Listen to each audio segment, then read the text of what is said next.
하나님과 교제하기 위해서는 우리 사람의 언어가 아닌 하늘의 언어를 이해하셔야 합니다. 그래서 그걸 받아들여야지만 하나님과 대화할 수 있고, 대화라는 것은 기도죠.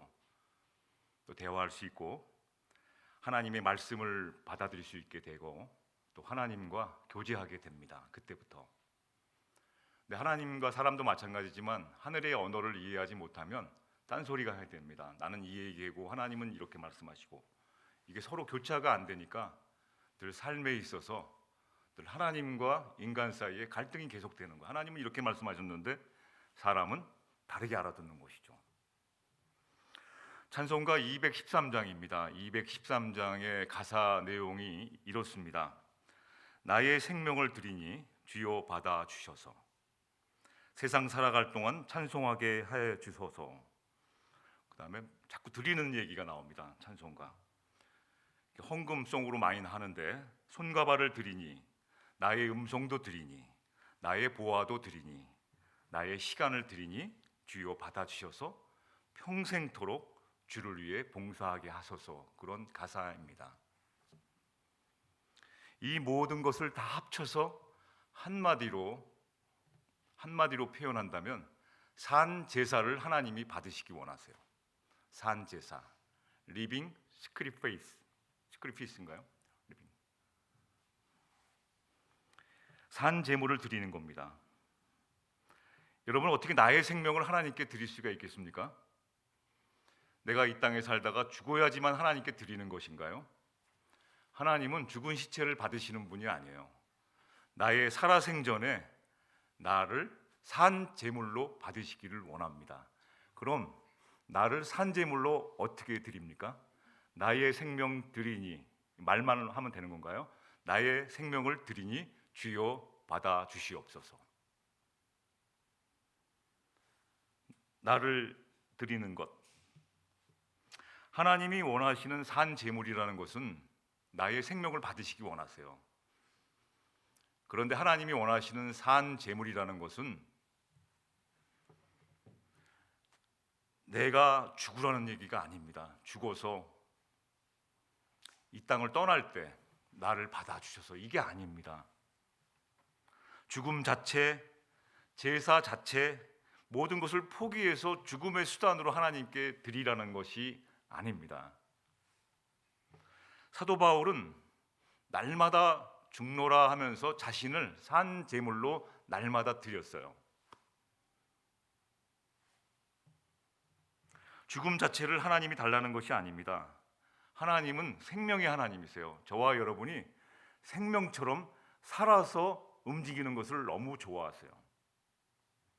그래서 모든 만물은 하나님이 생명을 주셔서 살아 있습니다. 저 나무도 살아 있고 식물도 다 살아 있는 거예요.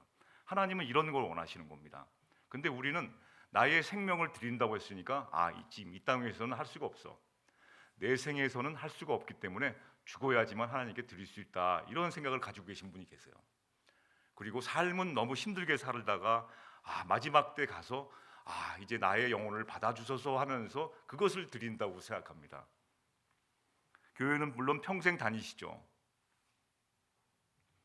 하나님은 그러한 생명을 받으시고 원하시는 것이 아니라 하늘의 언어를 잘 이해하셔야 합니다.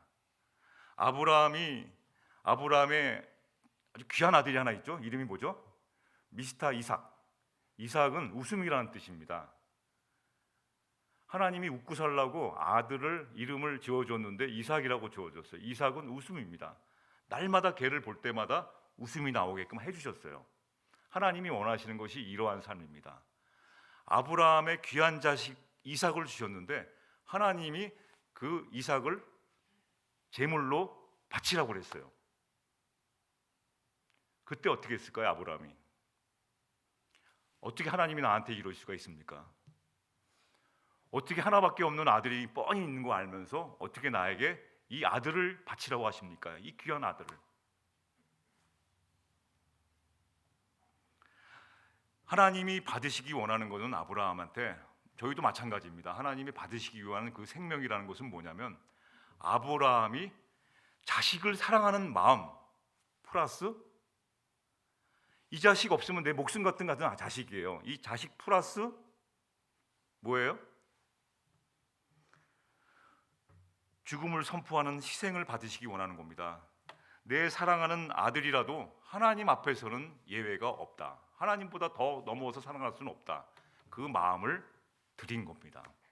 그래서 이삭이 당시에 18살이었어요. 18. 그 아들을 끌고 데리고 하나님께 산 제물로 드리기 위해서 장작을 싣고 간 거예요. 산 제물은 이렇게 죽여서 피를 내 갖고 이렇게 하나님께 태워 드리는 거 아닙니까? 그럼 보통 아들 같으면 아버지 왜 이러십니까? 하고 탁 팔을 잡고 오호 아버지 왜 이러세요? 왜 이러세요? 하면서 잡을 수 있는 나이예요. 이삭 자체를 죽여서 그것을 제물로 받으시겠다는 것이 아니라 아브라함이 내 사랑하는 자식을 목숨보다 같은 귀한 자식을 하나님께 죽여서 바치겠다는 그 마음을 받는 거예요. 죽이라는 게 아니에요. 마음을 선포하는 그 마음을 받으시겠다는 거예요. 거기다가 데려가지 않습니까? 그 마음을 받으시는 거예요. 그 나서는 길 18살 된 아들을 데리고 끌고 가는 거죠. 아버지, 하나님께 아버지가 번제로 드린다는데 번제로 드리는 제물은 어디 있습니까? 아무 말 안 하고 가죠. 제물이 어디 있냐니까. 그 희생 제물 드릴게. 바로 자기 친이잖아요. 하나님께 받은 사랑 때문에 아들까지도 하나님께 내어드릴 수 있는 그 마음 자세를 아브라함의 산 제사라고 그러는 것이죠. 하나님께 저와 여러분에게 주신 그 사랑 때문에 내 가장 귀한 것을 하나님께 드리겠다는 그 선포하는 그 마음을 받으시는 거예요. 그게 내 생명 같은 것들이 있지 않습니까? 그 마음을 하나님이 받으시고 어떻게 됩니까? 축복하시는 거죠. 그래서 갈라디아서도 마찬가지입니다. 갈라디아서 2장 20절의 말씀도 내가 그리스도와 함께 십자가에 못 박혔나니 언제 저와 여러분들이 십자가에 못 박혔습니까? 십자가에 못 박은 마음으로 죽은 것처럼 살라는 것이죠. 그래서 이제는 내가 사는 것이 아니라 내 안에 계신 예수 그리스도께서 사신 것처럼 살라는 거예요. 그걸 받으시는 거예요. 그 마음을 받으시겠다는 겁니다. 그런데 입으로는 나는 십자가에 못 박혀 죽었습니다. 나의 성질, 나의 욕심, 모든 죄악을 십자가에 못 박혀 죽었습니다 하면서도 내 마음대로 살아요. 마음을 받는 걸 원하시는데 여러분의 예물이 얼마나 많이 드려도 하나님이 만족하실까요? 하나님은 동전 한 입 드리는 자기의 전부를 바친 동전 한 입을 들고 감동하신 거예요. 감동. 제가 학생 때 대학생 선교회 예배 드렸는데 학생들이 이 헌금 시간에 제물을 못 드리고 편지를 써서 드리는 거예요. 편지의 내용을 읽어주었어요. 목사님이. 당시에 김준건 목사님이 대학생 선교회를 이끄셨는데 김준건 목사님이 읽어주셨어요.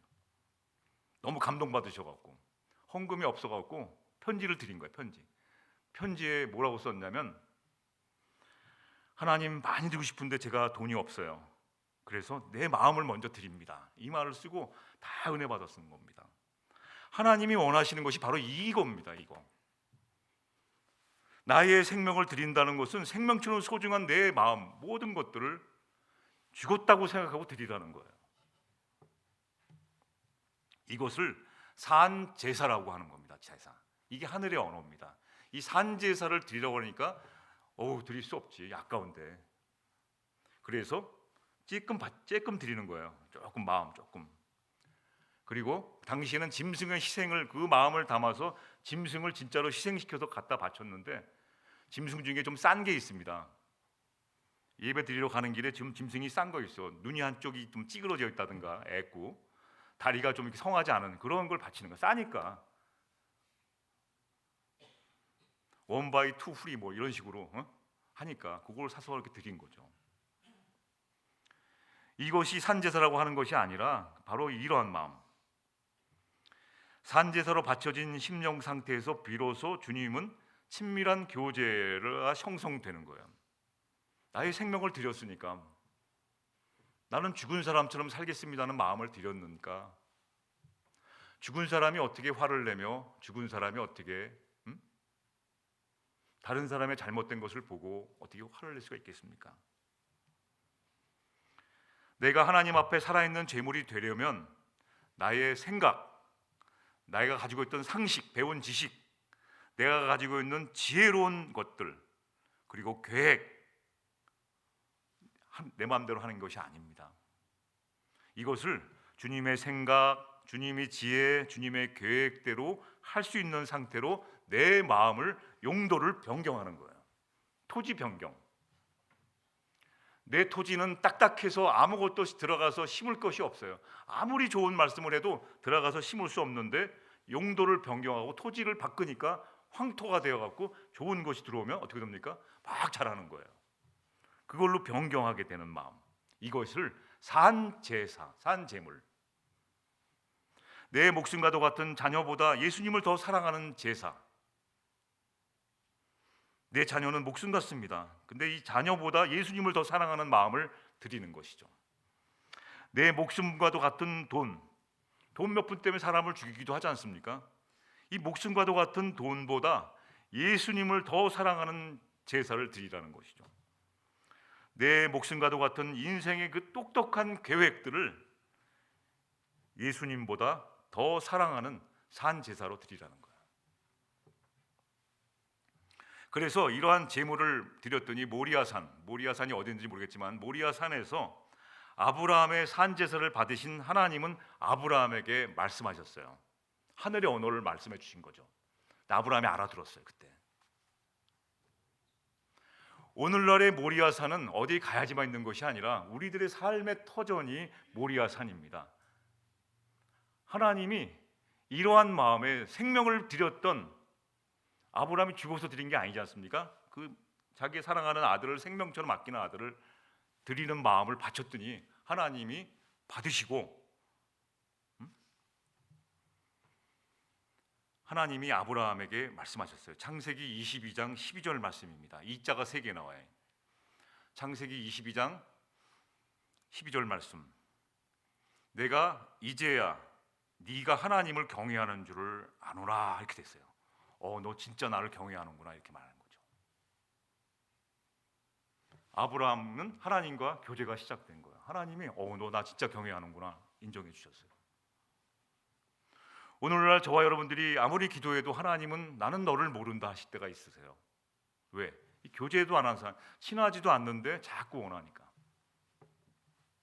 이렇게 날마다 하나님께 나를 산제물로 드리면 나를 희생한 산제물로 드린 것을 인정해 주십니다. 하나님은. 그래서 방금 나온 말씀 한번 보시죠. 창세기 22장 17절 18절 보면 하나님이 이제 이렇게 하시는 거예요. 같이 한번 읽어보실까요? 나를 산제물로 먼저 드렸더니, 순서가 이게 바뀌시면 안 돼요. 산제물로 드렸어요. 산제물은 내가 죽으라는 것이 아니라 어떤 생명을 드리는 것. 그랬더니 한번 읽어보시죠. 시작.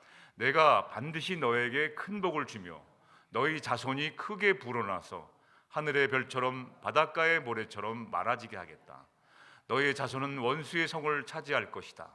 내가 나에게 복종하였으니 세상 모든 민족이 내 자손의 덕을 입어서 복을 받게 될 것이다. 자손, 성경에서 말하는 회밀이라는 것은 3대를 말합니다. 나, 내 자식, 손주까지를 3대를 한 회밀이라고 보고 있어요. 자손대대로 복을 받게 된다는 것이죠. 왜? 내가 한 것은 나를 날마다 산 제물로 드렸던 것밖에 없어요. 가난해도 힘들어도 어떤 상황에서 나는 날마다 하나님 아버지 앞에 산 제물로 나를 드린 거예요. 나의 생명 드리니 오 주여 받아주소서. 나의 손과 발을 드리니 받아주소서. 나의 음성을 드리니 받아주소서. 나의 보화를 드리니 받아주소서. 나의 시간을 드리니 주여 받아주소서. 어떻게 24시간을 하나님께 시간을 다 드릴 수가 있겠습니까? 그런 시간을 드린다는 마음, 모든 시간은 하나님이 주셔야지만 되는 것으로 인정해서 그 마음을 드리는 거예요. 이렇게 개개인이 하나님께 산제사를 드린 사람들이 모인 공동체가 바로 선하고 아름다운 공동체입니다. 초대교회를 한마디로 얘기하면 초대교회의 다른 말은 선하고 아름다운 공동체입니다. 그래서 이들이 모일 때 어떠한 것을 가지고 나왔나요? 한번 자세히 보시죠. 오늘 본문을 자세히 보시면 오늘 이 말씀만 할 겁니다. 이들이 마음을 다 가지고 나왔어요. 하나님 앞에. 어떤 마음을 가지고 나왔나요? 날마다 마음을 같이하여 성전에 모이기를 힘쓰고, 오늘 1년 내내 이 말씀을 전할 거기 때문에 선하고 아름다운 공동체, 오늘 첫 번째 말씀은 날마다 마음을 같이, 어떤 마음을 같이 했나요? 짜장면 먹으러 가자 그랬더니 다 오케이, 통일. 짜장면 먹으러, 짬뽕 먹으러 가자, 이 똑같은 마음을 가지라는 거 나오는 것이 아니라 날마다 아름다운, 선하고 아름다운 공동체, 초대교회 사람들은 날마다 마음을 같이 했는데 어떤 마음을 같이 했나요? 세 가지만 말씀드릴게요. 세 가지만 말씀드리면 제일 외우기 좋습니다. 날마다 마음을 같이 했는데 어제 마음하고 오늘 마음이 틀린 게 아니라 어제 마음도 똑같고 오늘 마음도 똑같고 내일 마음도 똑같아요. 저수지 같은 마음. 어제는 이랬다가 오늘은 이렇고 내일은 어떻게 될지 몰라. 그런 마음만 가지고 있으면 사람들이 불안합니다. 그러나 어제 마음과 오늘 마음과 내일의 마음이 똑같은 마음을 가지고 모인 거예요, 이 사람들이. 근데 이 마음이 어떤 마음인지 세 가지만 말씀드릴게요. 저와 여러분도 이 세 가지 마음으로 선하고 아름다운 공동체를 이루어가기를 주님의 이름으로 축원합니다. 첫째가 하나님이 저희들에게 원하시는 물질관이 있어요. 돈 버는 방법이라고 해도 좋은데 성경적 물질관이 똑같았습니다. 성경에서 말하고 있는 물질관, 이것을 이해하지 못한 상황에서 신앙생활하면 자꾸 하나님이 원하시는 것과 내가 원하는 것이 이게 빗나갑니다. 그러니까 늘 돈하고 살아도 돈이 없어요. 이 초대교회의 성도들 똑같은 마음인데 성경적 물질관이 다 똑같은 마음을 가지고 있던 거예요. 어떤 마음입니까? 물질은 하나님이 주셔야지만 쓴다라는 마음이 다 똑같았어요. 다시 좀 쉽게 해드릴까요? 돈은 하나님이 주셔야지만 쓴다, 이 마음을 똑같이 가졌어요. 하나님이 돈을 안 주시면 어떻게 돼요? 꾸어 쓴다? 쓰지 못한다. 하나님이 물질을 허락하시면 쓴다. 하나님이 주시지 않으면 안 쓴다, 못 쓴다, 이겁니다. 그 사람들은 하늘의 얻어를 못 얻고 하나님이 주시지 않는 이유가 있어요. 돈을 주면 망가지거든요, 사람이. 돌탕이라고 해서 돌탕, 성경에 돌탕이라고, 돌아온 탕자 있지 않습니까? 아들을 잃어버린 아들이 둘이 있어요, 하나님이. 근데 둘째 아들이 아버지 재산을 살아있는데, 아버지가 살아있는데 재산을 달래갖고 다 써버리고 돌아온 거예요. 허랑방탕하게 쓴 거죠. 그렇게 할까봐. 아버지가 다 줄 텐데 그냥 땡겨서 미리 그냥 마음대로 막 쓴 거야. 막 벨가 온갖 돌아다니면서 자기 마음대로 막 쓰고 싶은 거 다 쓴 거야. 그래갖고 먹을 게 없으니까 어떻게 돼? 아버지 집으로 돌아온 돌탕이라고 있어요. 돌탕. 이 사람들은 똑같은 마음 한 가지가 뭐냐면 성경적 물질관, 하나님이 주셔야지만 쓴다, 이 마음은 똑같았어요.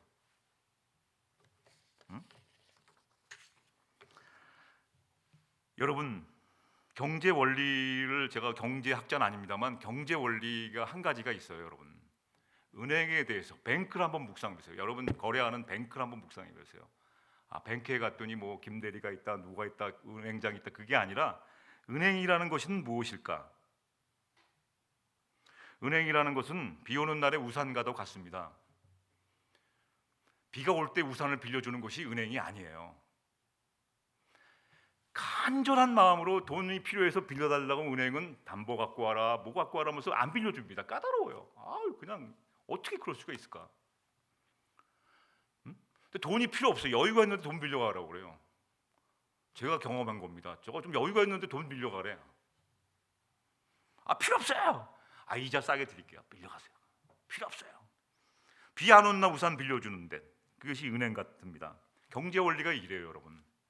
성경적 물질과는 하나님이 어떠한 방법으로 필요에 따라 채워주신다, 이것이 성경적 물질관이에요. 돈은 나에게 쓸 만큼 필요에 따라서 주신다는 마음입니다. 이 마음이 똑같이 온 거죠. 저에게는 꿈이 한 가지 있습니다. 아직 이루어지지 않았지만 저는 무담보 소액 대출은행 은행장이 되는 것이 저의 꿈입니다. 필요한 사람들 10만 불 무담보로 빌려주는 거죠. 어려울 때 10,000불도 빌려부터. 진짜 어려운 분, 10,000불 때문에 목숨이 위태한 분에게 10,000불을 무담보로 빌려주겠어요. 10년 동안 갚아라. 하루에 100불씩, 한 달에 100불씩. 갚을 수 있음을 보장할 수 없는 사람에게 담보 없이 대출해주는 은행을 갖고 싶은 것이 꿈입니다. 갑자기 집안의 가장이 이 과로사로 쓰러져 버렸으니까 가족이 어떡합니까? 이 큰일 난 겁니다. 주변에 그런 사람이 갑자기 집에서 생산을 해오던 가장이 젊은데 심정지를 당해서 쓰러져 버려서 죽었어요. 그러니까 나머지 식구들은 그냥 이거 큰일 난 겁니다. 어디 가서 뭐 할 게 없는 거야. 아버지가 한 달 동안 벌어온 걸로 살아왔던 가족이, 애들은 어리고 어떻게 합니까? 갑자기 와이프가 나가서 일하려니까 기술도 없잖아요. 살림만 하던 사람이 어떻게 뭘 하겠습니까? 그러니까 여기 가도 뭐 사기당하고 여기다가 일도 못하고, 살림만 하던 사람은 살림은 잘하는데 이게 경제 이 일을 잘 못해요. 그런 사람들에게 이렇게 좀 그런 은행을 갖고 싶습니다. 아직 하나님이 주신 시간이 남아있기 때문에 그런 꿈을 가지고 있습니다. 두 번째, 이런 마음을 가졌어요. 다 하나님이 주셔야지만 쓴다. 그러니까 하나님이 우리에게 주신 것을 보니까 하나님이 주셨다. 하나님이 주셨다. 그러니까 얼마나 똑같은 마음이에요.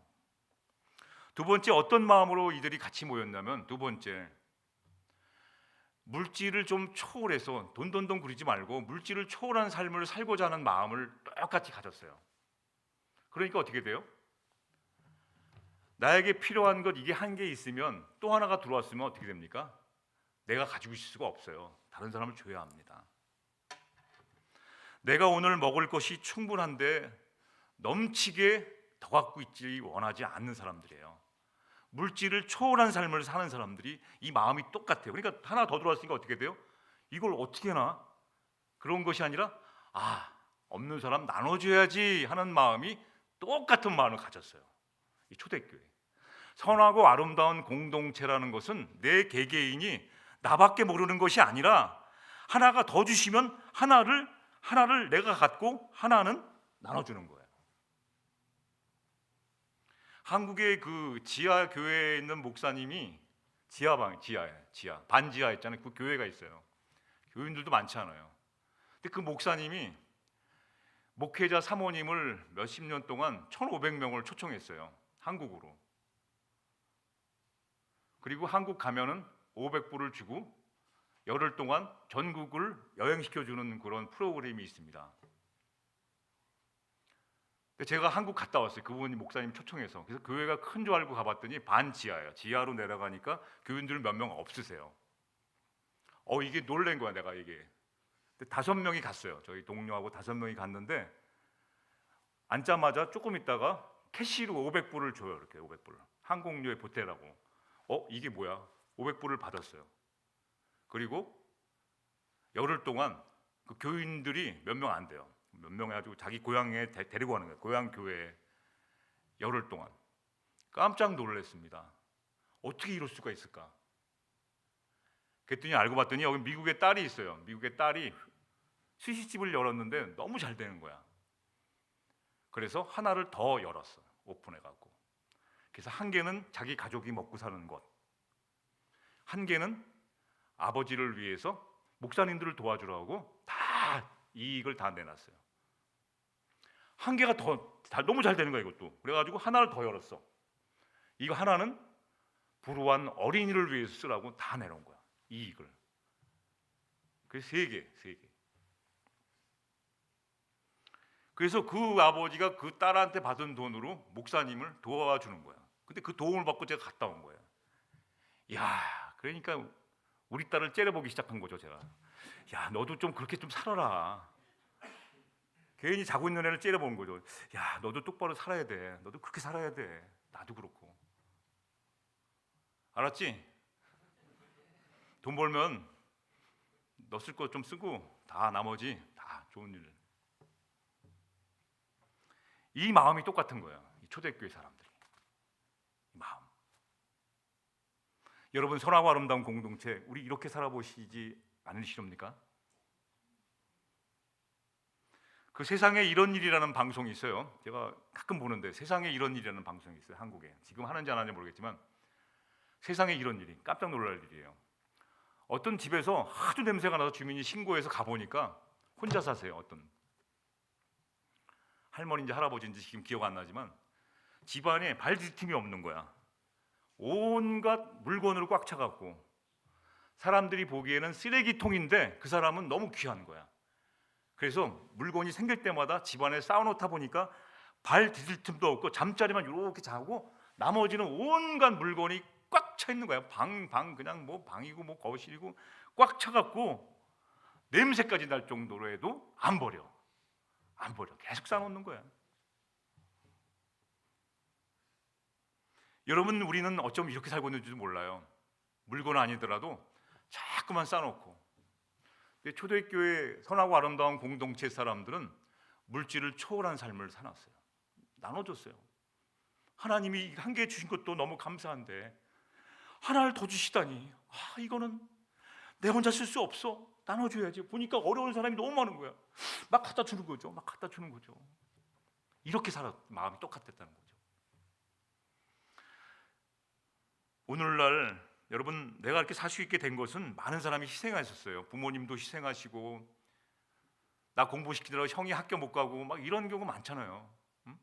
누나 미국 대학교 졸업하느라고 동생은 군대 가야 되고, 여러분 이런 거 비일비재합니다.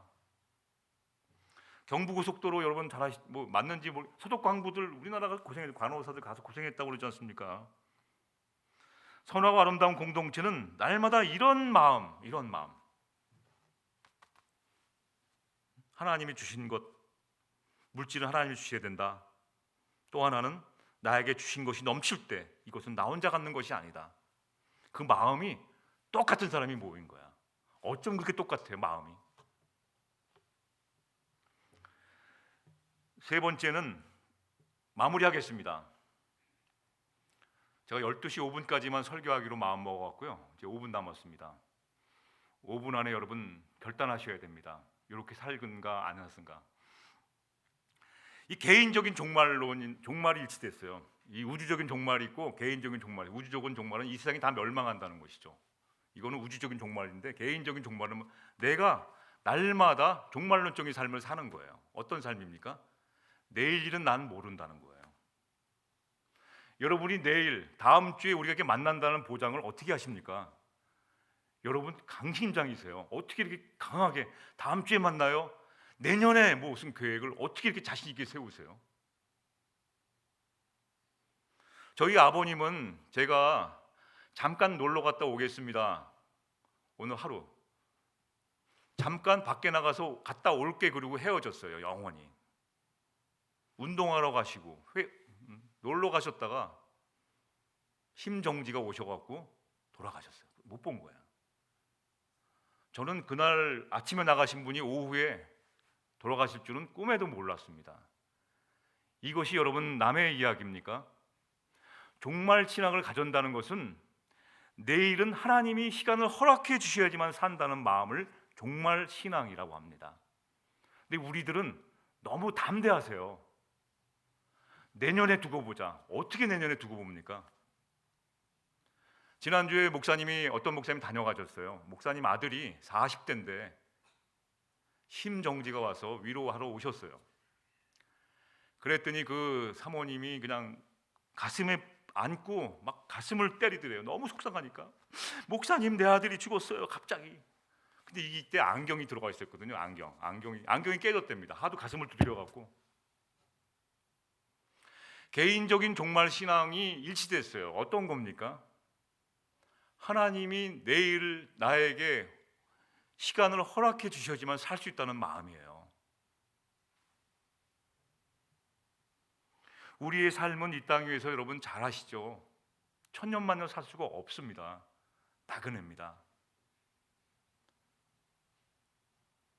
내가 50, 40, 60, 70, 80이 되는 게 금방이지 않습니까, 여러분? 이제 우리가 긴 시간 같지만 이 세상을 떠나갈 시간이 잠깐입니다, 여러분. 이 사람들은 이 세상의 인생 나그네 길로 생각해서 잠깐 있으면 떠나야 한다고 마음을 먹은 것이 똑같았어요. 이제 우리 조금 있으면 헤어질 거야. 우리가 천년만년 살 수 없잖아. 잠시 후면 우리 빠이빠이 해야 돼. 마치 아침에 안개가 있다가 없어지는 것처럼 헤어지는 사람들이 저와 여러분입니다. 종말 신앙, 이렇게 날마다 세 가지 마음이 일치되어서 47절에 보니까, 오늘 본문 47절에 보니까 하나님을 찬미합니다. 사람들이 이런 세 가지 마음, 하나님을 찬미하니까 사람들이 거꾸로 안 됐잖아요. 입만 가지고 그냥 사람들한테 자랑하고 다니는 것이 아니라 이러한 삶을 살면서 하나님을 찬양하니까 어떻게 돼요? 교회 안 다니는 사람들이 보고 뭘 합니까? 칭송하는 겁니다. 야, 저 사람들 그리스도이냐? 저렇게 사는 거야. 맞아. 선하고 아름다운 공동체는 여러분, 입만 갖고 말로만 사는 게 아닙니다. 초대교회 선하고 아름다운 공동체 사람들이 이렇게 살았어요. 세 가지 마음, 여러 가지 마음이 있지만 이 세 가지 마음을 말씀드리는 것은 이렇게 살았기 때문에, 그리고 나서 하나님을 찬양했기 때문에 많은 사람들이 존경하고 많은 사람들이 야, 나 저 교회 가고 싶어, 이렇게 했던 거예요. 그러니까 날마다 하나님이 보내주신, 누굴 보내줍니까? 구원 받아야 할 그 사람들이 있어요. 그 물건들이 있어요. 그 사람들이 있어요. 구원받아야. 우리 교회 꼭 와야지만 구원받는 사람이 있어요, 여러분. 은혜 한인 교회, 사랑의 교회, 큰 교회 가서 은혜 받을 사람도 있지만 구원받을, 우리 교회를 꼭 와야지만 구원받는 사람을 보내주신다고 믿고 있어요. 우리가 어떻게 살아야 되나요? 선하고 아름다운 공동체는 단체로 나가는 것이 아니라 내 한 사람 한 사람이 퍼즐처럼 맞춰줘야 합니다. 이러한 선하고 아름다운 공동체에 소중한 한 사람이 되시기를 주님의 이름으로 축원합니다.